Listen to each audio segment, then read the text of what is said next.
minggu anak-anak. Puji Tuhan, hari ini kita bisa bertemu kembali dalam cerita Alkitab kita, Bible Story, untuk edisi tanggal 13 September 2020. Sebelum kita mendengarkan cerita firman Tuhan, mari kita awali dengan doa. Semua anak-anak kami lipat tangannya, tutup matanya, kita berdoa. Terima kasih Bapa yang baik buat anugerah-Mu, buat kasih setia-Mu. Kami boleh ada sampai saat ini Tuhan, karena kemurahan Tuhan dan kebaikan Tuhan. Kami mengucap syukur atas semua yang Tuhan berikan dan lakukan atas hidup kami. Kami mengucap syukur jika hari ini kami masih boleh mendengarkan firman-Mu. Bapa, kami rindu bukakan rahasia firman-Mu atas hidup kami. Kami siap untuk mendengarkannya. Berkati telinga kami, berkati hati kami, berkati guru kami yang akan memberitakan firman-Mu. Bapa, bekerjalah atas hidupnya urapilah Tuhan, agar rahasia firman-Mu boleh dibukakan atas kami semua. Ampuni dosa dan pelanggaran kami, layakkan kami menerima firman-Mu. Di dalam nama Yesus kami berdoa, amin. Mari anak-anak, kita buka kitab Injil Yohanes 10 ayat 11 sampai 18. Yohanes 10 ayat 11 sampai 18. Sudah dapat?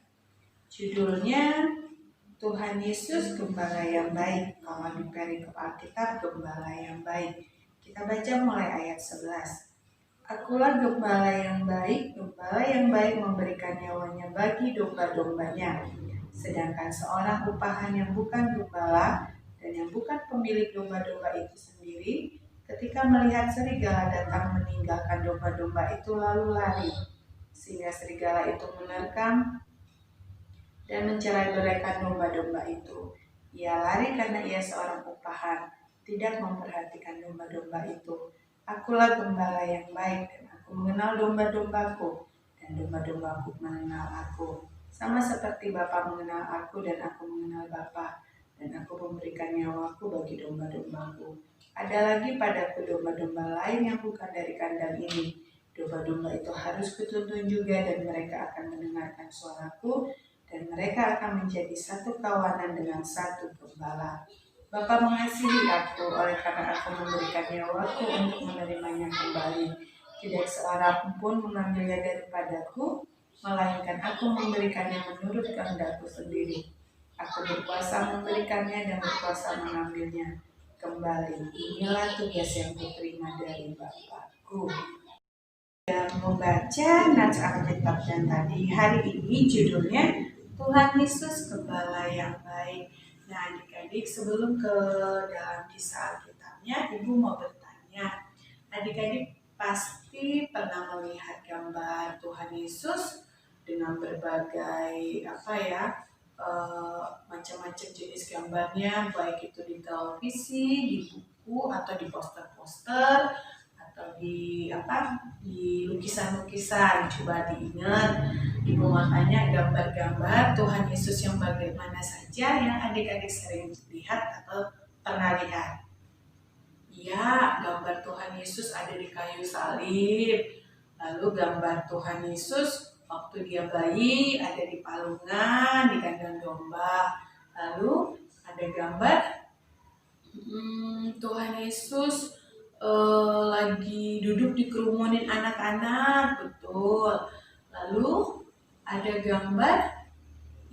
gambar Tuhan Yesus lagi berdiri di atas air danau, lalu tangannya begini seperti memerintahkan angin ribut ya. Lalu ada kapal, ada gambar murid-murid yang lagi takut di kapal, betul. Gambar apa lagi? Tuhan Yesus?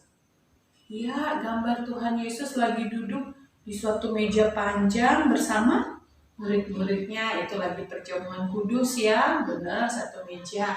Lalu gambar apa lagi? Iya, ada gambar Tuhan Yesus lagi megang tongkat, lalu dekat Tuhan Yesus itu ada banyak binatang, domba-domba. Lalu ada lagi gambar Tuhan Yesus lagi megang tongkat, lalu dia sedang menggendong seekor domba. Ya, itu ada yang posisi gambarnya ada menggendong dombanya seperti ini. Ada yang lagi ada di pundak Tuhan Yesus. Iya, banyak sekali gambar-gambar. Ini kita mau bicara tentang gambar yang sering mungkin adik-adik lihat, gambar Tuhan Yesus sebagai gembala yang baik, ya, gembala yang baik. Nah, tadi kita sudah baca di Alkitab Yohanes, akulah gembala yang baik. Tuhan Yesus mengatakan, akulah gembala yang baik, aku mengasihi domba-dombaku, aku menjaga domba-dombaku. Nah, sebagai gembala yang baik, ada tugas-tugas yang Tuhan Yesus lakukan dengan luar biasa sebagai rasa kasih sayangnya kepada kita. Nah, jadi Yesus sebagai gembala itu adalah kiasan.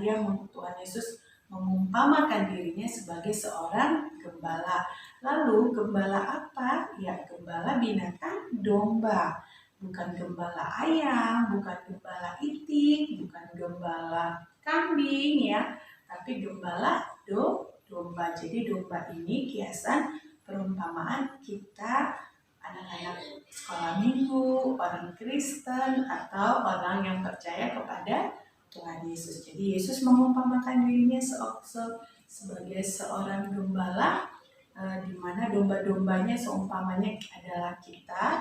Jadi Tuhan Yesus sebagai gembala, dia perhatian kepada domba-dombanya, dia perhatian kepada anak sekolah minggu, dia memelihara dombanya, dia menjaga dombanya, dia memberikan nyawanya untuk domba-dombanya. Jadi dia bukan seperti, Tuhan Yesus menggambarkan dia bukan seperti gembala upahan, di mana kalau gembala upahan, gembala yang bukan punya domba ini bukan miliknya, itu akan bekerja sembarangan, tidak akan sungguh-sungguh menjaga domba-dombanya. Jadi nanti kalau seandainya ada binatang buas, ini binatang buas ini gambaran bahaya, ada malapetaka misalnya mendekati domba-domba ini. Nah, kalau gembala upahan, gembala yang tidak memiliki, artinya bukan dia, gembala ini bukan dia yang punya domba itu, gitu ya. Nah, dia tidak akan sungguh-sungguh menjaga domba-domba yang lagi dalam bahaya ini. Dia pasti akan melarikan diri. Nah, Tuhan Yesus tidak demikian, anak-anak yang kita kasihi. Tuhan Yesus menggambarkan dirinya sebagai gembala yang baik, yang melindungi domba-dombanya, menjaga, bahkan memberikan nyawanya untuk domba-dombanya. Ya, Tuhan Yesus sudah melakukannya bagi kita. Dia sudah mati di kayu salib demi kita, demi untuk menebus dosa-dosa kita dan melepaskan kita dari kutuk. Nah, apa yang mau kita pelajari dari sini? Ada dua hal. Pertama, kita mengucap syukur kepada Tuhan Yesus karena dia sebagai gembala kita yang baik. Apa yang Tuhan Yesus lakukan? Nah, pertama tadi ya, memberikan nyawanya bagi domba-dombanya, terus menjaga dari binatang buas atau dari serigala, ya. Kemudian mengenal, Tuhan Yesus mengenal domba-dombanya, dia mengenal anak-anak sekolah minggu, dia mengenal siapa nama kita, dia mengenal bagaimana karakter kita, dia tahu apa yang kita butuhkan, ya, luar biasa. Kemudian apalagi yang Tuhan Yesus lakukan sebagai gembala yang baik? Ya, dia menjadikan atau menyatukan kita menjadi satu kawanan. Baik, kemudian pelajaran kedua yang mau kita ambil dari kisah ini, yaitu kita mau mencontoh Tuhan Yesus. Dikatakan di ayat 18, inilah tugas yang kuterima dari Bapakku. Jadi Tuhan Yesus menjalankan tugas yang diterimanya dari Bapa dengan sungguh-sungguh, dengan bertanggung jawab. Tugas apa itu?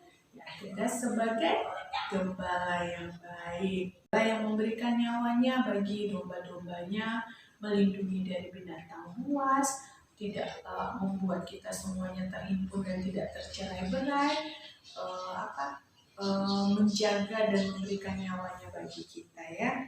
Kemudian, nah, tugas ini dilaksanakan Tuhan Yesus dengan baik dan dengan bertanggung jawab. Nah, kita mau mencontoh teladan Tuhan Yesus. Adik-adik tentu di rumah, di sekolah, dimanapun pasti mempunyai tugas dan tanggung jawab. Nah, contoh misalnya tugasnya di rumah apa aja? Ya, misalnya disuruh mama untuk nyuci piring, kerjakanlah tugasmu dengan sukacita, dengan bersyukur dan tidak berbantah atau bersungut-sungut. Ya, kita mau contoh Tuhan Yesus yang mengerjakan tugasnya yang diberikan oleh Bapa, menyelesaikannya dengan baik. Jadi adik-adik sekolah minggu juga tugas apapun yang dipercayakan kepada adik-adik, baik di sekolah, di rumah, misalnya tugasnya dari sekolah harus ada PR, ya harus dikerjakan dengan sungguh-sungguh. Kemudian ada tugas di rumah disuruh membantu mama, juga harus kita kerjakan dengan sungguh-sungguh. Ya, 2 hal ini yang kita pelajari pada saat ini. Tuhan Yesus Gembala kita yang baik, Tuhan Yesus mengasihi kita, Tuhan Yesus menolong kita, Dia memberikan nyawanya bagi kita, Dia menuntun kita, Dia melindungi kita dari serigala ataupun dari binatang buas ataupun dari mara bahaya. Seperti kisah kita minggu lalu, Tuhan sebagai perlindungan kita. Jadi Tuhan mengenal domba-dombanya dan domba-dombanya mengenal Tuhan Yesus kita. Nah, adik-adik apapun tugas yang kita terima, baik di sekolah, di rumah, mari kita mencontoh teladan Tuhan Yesus. Kita mengerjakannya dengan sungguh-sungguh dan tidak bersungut atau berbantah-bantahan. Puji Tuhan untuk firman Tuhan pada hari ini. Kiranya Roh Kudus menolong kita. Kita mengucap syukur punya Allah yang luar biasa, Tuhan Yesus Gembala kita yang baik. Dan kita terus belajar dan mencontoh, meneladani Tuhan Yesus di dalam mengerjakan dan menerima tugas-tugas yang diberikan kepada kita. Puji Tuhan untuk firman Tuhan pada hari ini. Kita akhiri dan kita tutup dengan doa. Kita bersatu dalam doa. Terima kasih Bapa untuk firman-Mu. Kami mengucap syukur Tuhan Yesus, Kau sebagai gembala kami yang baik, Engkau yang menuntun dan melindungi kami. Terima kasih Bapa yang baik. Kami rindu Tuhan terus belajar dari firman-Mu, terus diajar oleh firman-Mu. Kami mau belajar dan terus meneladani Tuhan Yesus Kristus, di mana untuk setiap pekerjaan yang kami terima, kami mau dengan sungguh-sungguh menerima dan mengerjakannya, menyelesaikannya dengan baik. Kami tidak akan berbantah-bantah atau bersungut-sungut untuk setiap tugas yang diberikan kepada kami. Tolong kami Allah Roh Kudus untuk melakukannya, menjadikan hidup kami sebagai pelaku firman Tuhan. Kerjakan Allah Roh Kudus firman yang sudah anak-anakmu juga pada hari ini. Kerjakan dalam hati kami, dalam pikiran, terlebih di dalam kehidupan kami. Terima kasih Bapa yang baik untuk firman-Mu. Biarlah firman-Mu Tuhan bertumbuh di dalam hati kami dan berbuah di dalam kehidupan kami. Kami mengucap syukur untuk kasih setia-Mu. Ampuni dosa kami Bapa, sempurnakan doa kami. Di dalam nama Yesus kami berdoa. Amin. Shalom.